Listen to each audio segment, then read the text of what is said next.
All right now listen, let me tell y'all something right here, right now.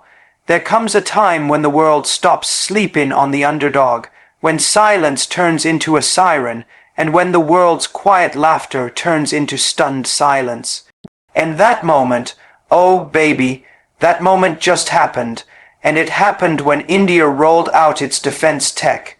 And I mean rolled out like thunder, and let me tell you, it didn't just shake up the neighborhood. It shook the Pentagon like a 9.5 earthquake hit the heart of Washington. Now you gotta understand something. When a nation that used to be seen as developing steps into the light not asking for a seat at the table, but building its own table, you best believe the game just changed. See, people don't expect greatness to come from places they used to overlook. That's the problem with the world. They got a habit of confusing quiet with weakness. But India's been quiet because it's been building.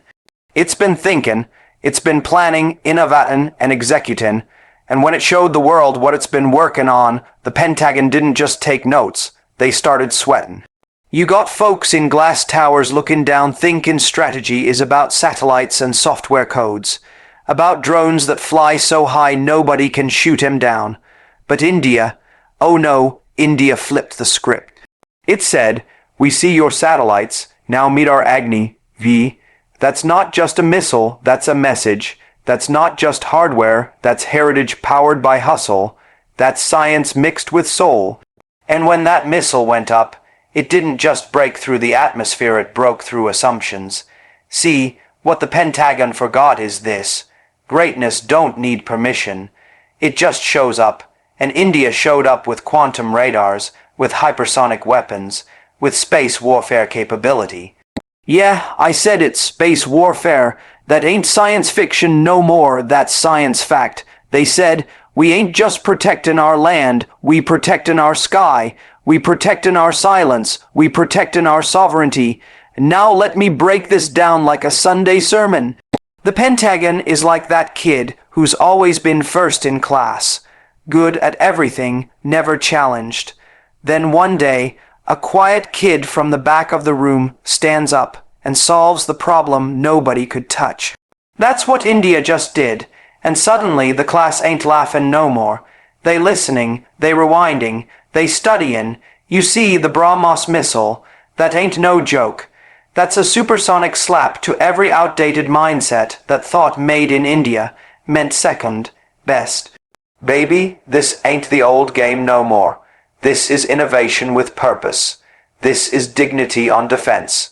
And when you build from pain, when you rise through pressure, when your back's been against the wall for centuries, you don't just build weapons. You build will, and ain't no Pentagon algorithm can calculate the power of will. Now here's what's funny. The Pentagon had been watching. Don't let 'em fool you. They saw the space launches. They saw the indigenous jet engines.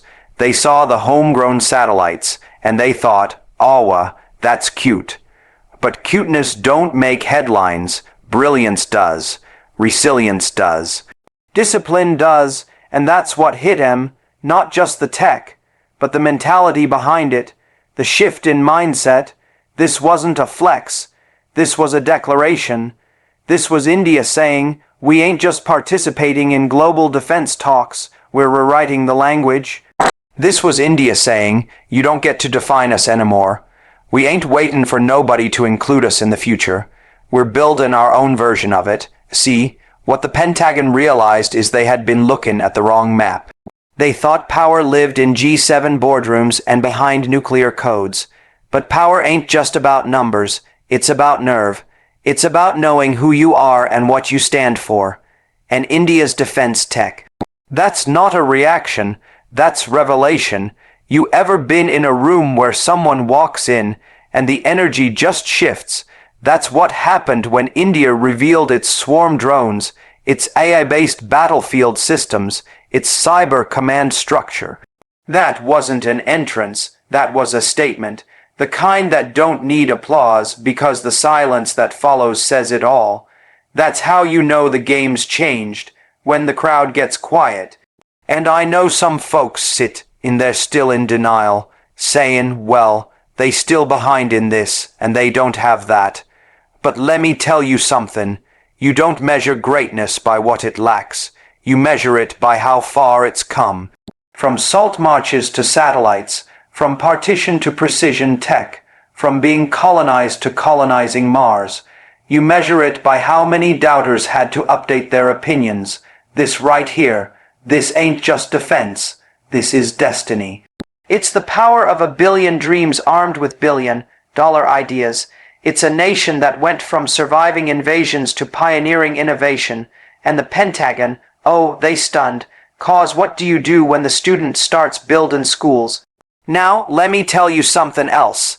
This tech wasn't built in some vacuum. It was built in chaos. It was built under sanctions. It was built through brain drain, resource limitations, and 1,000 no's. But India didn't just hear no. It heard not yet.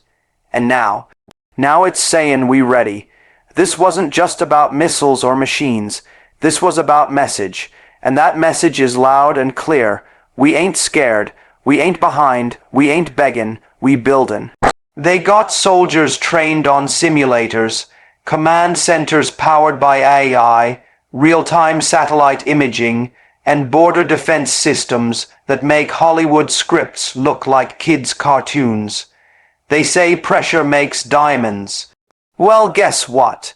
India been under pressure for centuries, and now it's glitterin' with brilliance the world can't ignore.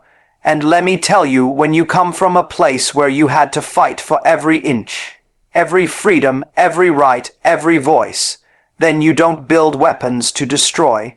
You build them to remind folks, we ain't going back. Now, I ain't saying India's perfect, but I am saying it's prepared. Prepared to defend, prepared to lead, prepared to rise without apology.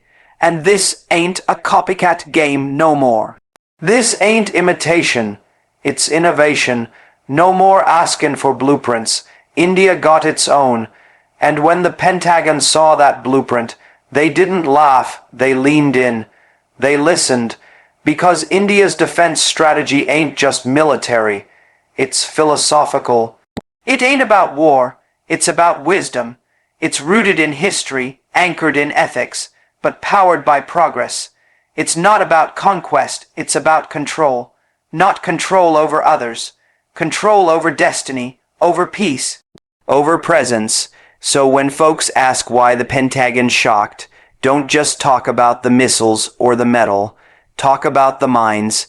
Talk about the intention. Talk about the transformation. Talk about a nation that went from outsourced to outstanding. From overlooked to unstoppable. And don't get it twisted. India ain't trying to compete with nobody. It's trying to complete itself. It ain't trying to win wars. It's trying to make sure it never has to fight one. That's a whole different energy. That's power with purpose. That's strength with soul. So let 'em be shocked. Let 'em recalculate, reevaluate, reorganize. Because while the Pentagon looking east with wide eyes, India looking ahead with wide vision. And that vision don't end with defense, it starts there. Because once you got peace, then you build prosperity, then you build pride, then you build people. And I don't care where you from, when you see a nation rise like this, when you see it break chains and set standards, when you see it honor its ancestors by arming its future, you got to stand up and clap. Not out of fear, but out of respect, cause that's what evolution looks like, that's what power sounds like, and that's what the Pentagon felt when India spoke, and it didn't speak with words, it spoke with technology. With tradition, with toughness, and the world, oh, the world heard it loud and clear. India's tech wasn't just defense, it was the roar of centuries demanding respect. It was not a display of might for the sake of intimidation. It was not a parade of hardware to claim superiority over others. It was an outcry from a civilization that had endured invasions, colonization, ridicule, and dismissal. It was the echo of pain that had long been silenced, now carried through the frequencies of advanced radars, autonomous drones, and hypersonic platforms. Each line of code in India's AI-based defense systems, each circuit embedded in its indigenous missile guidance modules, each launch sequence initiated from a barren desert or a coastal test range, none of them were mere exercises in military science. They were generational declarations. They were answers to questions nobody dared to ask out loud. They were the spiritual retaliation of a people who had always known their worth but waited patiently for the world to catch up. The roar began long before the world paid attention. It began when scientists working in modest labs without the luxury of imported components began building with their minds what others built with money. It began when India, barred from global defense supply chains, engineered what it couldn't afford and innovated beyond what it could imagine. It began when the Indian Space Research Organization pulled off a Mars mission cheaper than a Hollywood film, not as a trick of budget, but as a triumph of intention.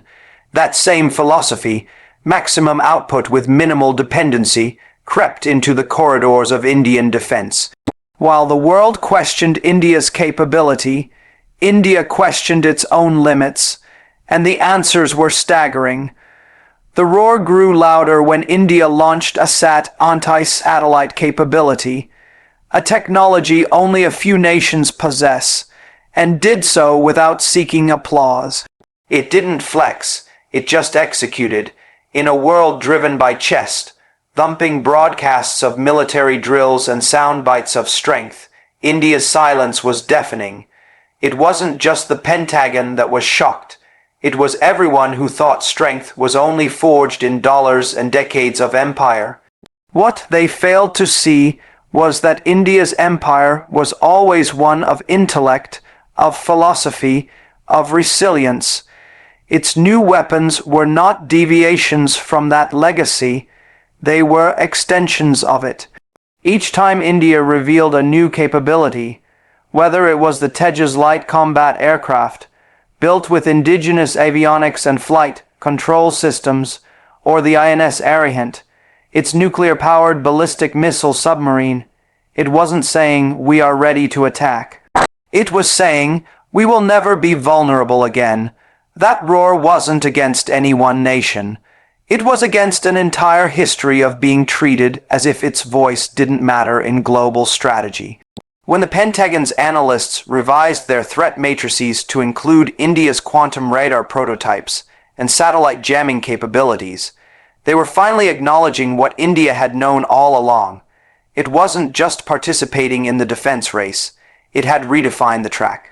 This roar wasn't measured in decibels, it was measured in recognition.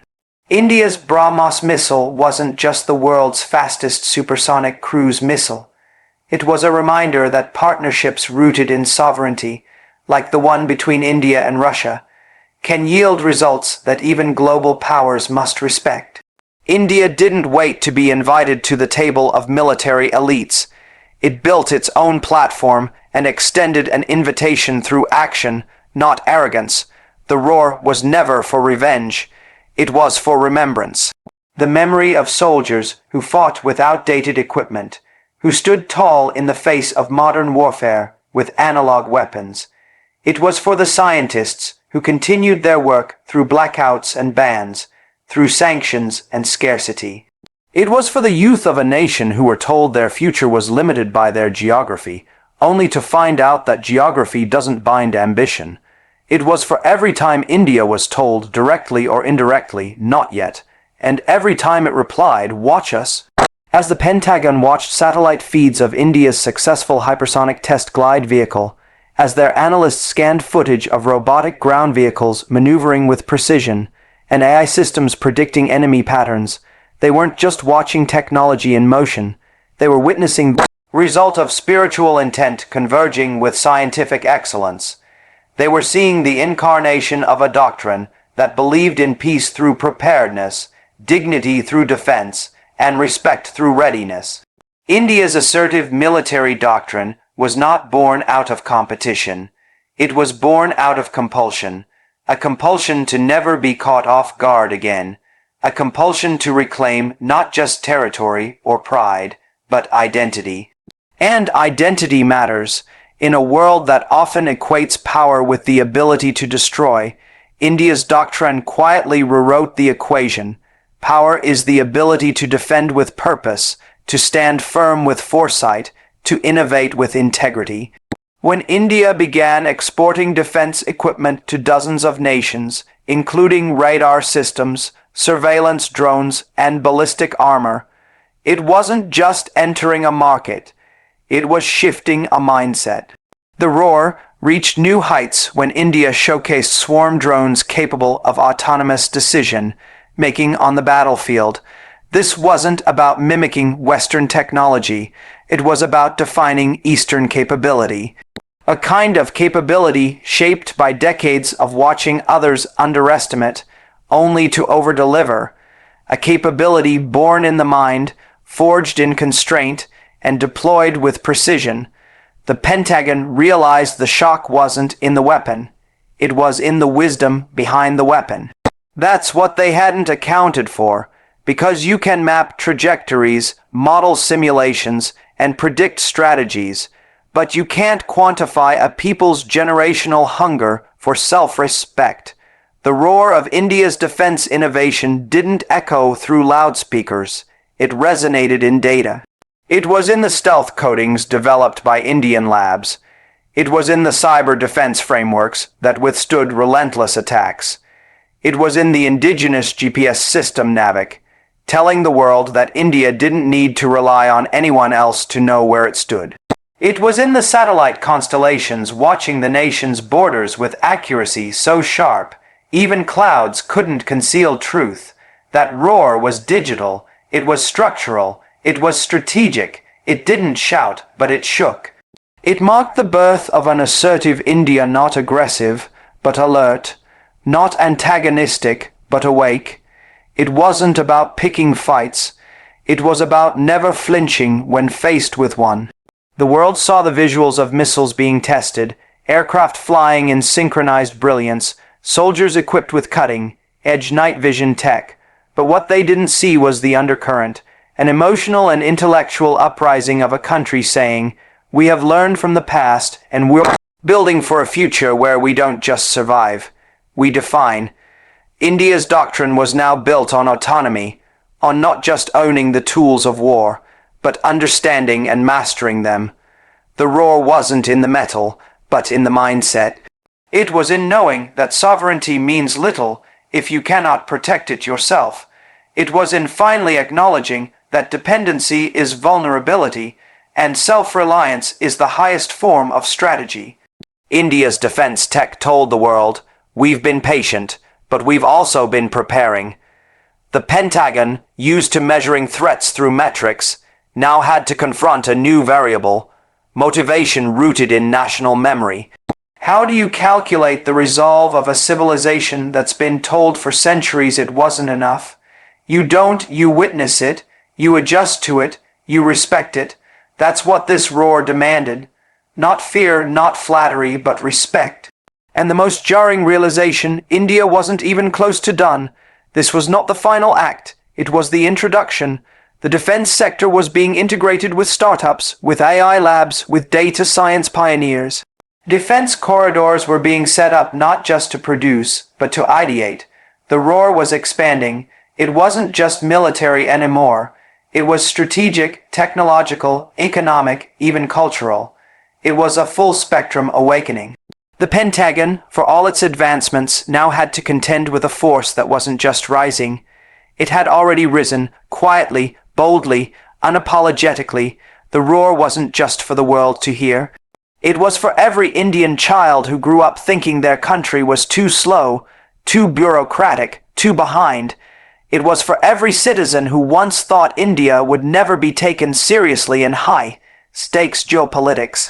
It was for the diaspora that fought stereotypes in boardrooms while their homeland fought silence with science. It was for the ones who believed when there was nothing to show, because now there was everything to show. It wasn't a roar of conquest. It was a roar of competence. It was a message to every boardroom, every intelligence agency, every global forum, every naysayer. India's silence was never surrender. It was strategy. Its humility was never hesitation. It was heritage, and now that it speaks through its defense tech, it doesn't speak for applause. It speaks because the time for being underestimated is over. It marked the birth of India's assertive military doctrine backed by innovation. India's tech wasn't just defense. It was the roar of centuries demanding respect.